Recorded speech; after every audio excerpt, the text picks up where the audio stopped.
discussion. So Digital Pass Ban is our new nationwide online safety initiative. Our goal here is to empower at least 200,000 households with everything that they need so that they can stay safe online. So we're talking about toolkits in localized language like Urdu. We're talking about online safety training, and not just about online safety training. We wanted practical ones so that it's so easy to understand for parents and guardians to guide their kids in the digital world. So we're also committing, as part of our announcement today, that Google.org, Google's philanthropic arm, is committing 500,000 US dollars to drive online safety initiatives in the country, including localizing Be Internet Awesome and more, so that we can reach as many households as possible.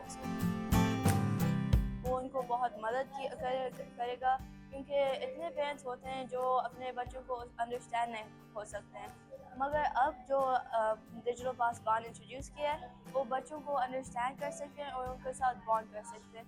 इतना trust build हो जाएगा कि वो बच्चे अपने parents के साथ बात कर सकते हैं, अंडरस्टैंडिंग बना सकते हैं। As a parent if I will start कि कोविड से के दिनों से ही ये अपराइज स्टार्ट हुआ, तो as a parent I had a lot of apprehensions, क्योंकि सेफ्टी की चीज़ें as a teacher back then हमें इशू आ रहा था। कोई क्लास हैक हो रही है, कोई वीडियो चला रहा है, कोई साउंड आ रही है, but with the passage of time, yes, we are getting different tools, we are getting different apps जिससे ये security और safety students के लिए as well as for the mothers it's helpful. And now technology is the way of life.